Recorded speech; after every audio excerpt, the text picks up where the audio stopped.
अब बात one nation one election bill की। मोदी सरकार जल्द से जल्द one nation one election bill लाने की तैयारी कर रही है।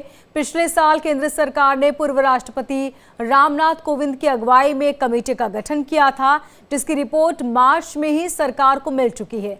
लेकिन वन नेशन वन इलेक्शन से किसे फायदा होगा और किसे नुकसान होगा, जानने के लिए हमारी रिपोर्ट देखिए।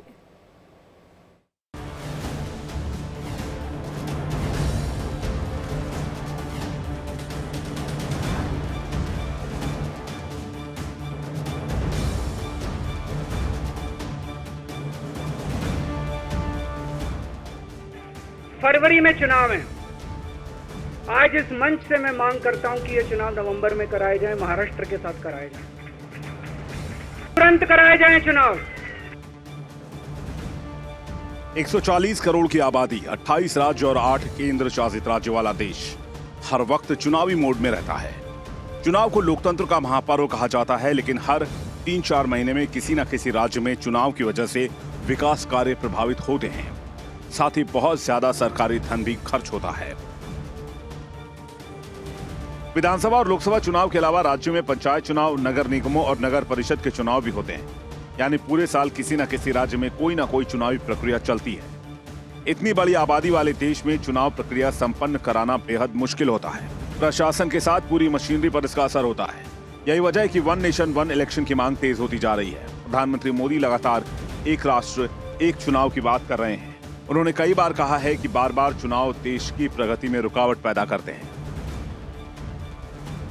देश ने बार बार चुनाव इस देश की प्रगति में रुकावट बन रहे हैं, गतिरोध पैदा कर रहे हैं। आज कोई भी योजना को चुनाव के साथ जोड़ देना आसान हो गया है, क्योंकि हर 3 महीने 6 महीने कहीं न कहीं चुनाव चल रहा है।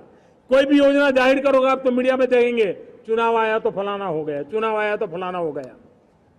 हर काम को चुनाव के रंग से रंग दिया गया है। वन नेशन वन इलेक्शन के लिए देश को आगे आना होगा।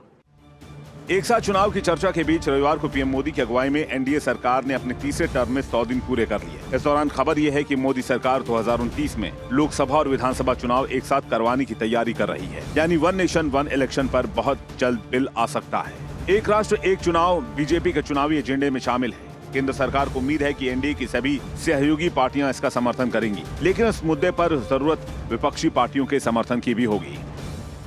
देखिए, हम लोग तैयार नहीं, देश को तैयार होना पड़ेगा। देश अगर विकास चाहती है तो 1967 तक एक देश एक इलेक्शन था।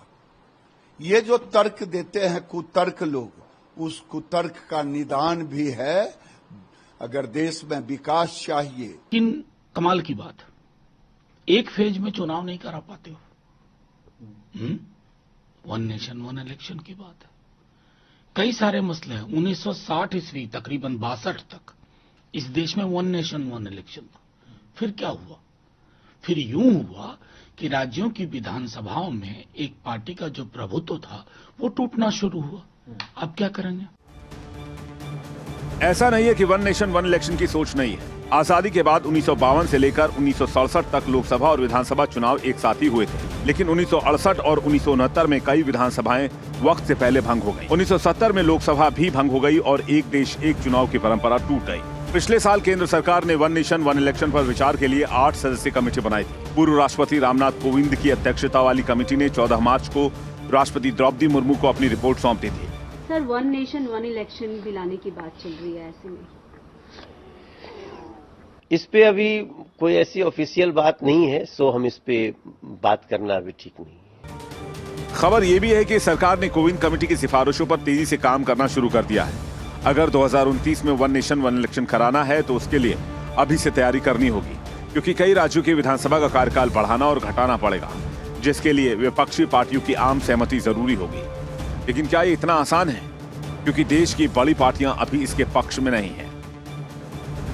मैं इतना कहना चाहता हूं, क्या होगा जहां कश्मीर में भी चुनाव हो रहा है, हरियाणा में भी चुनाव हो रहा है, महाराष्ट्र और झारखंड में होने वाला है, या अभी भी जहां संपन्न हुए हैं चुनाव, उनका क्या होगा?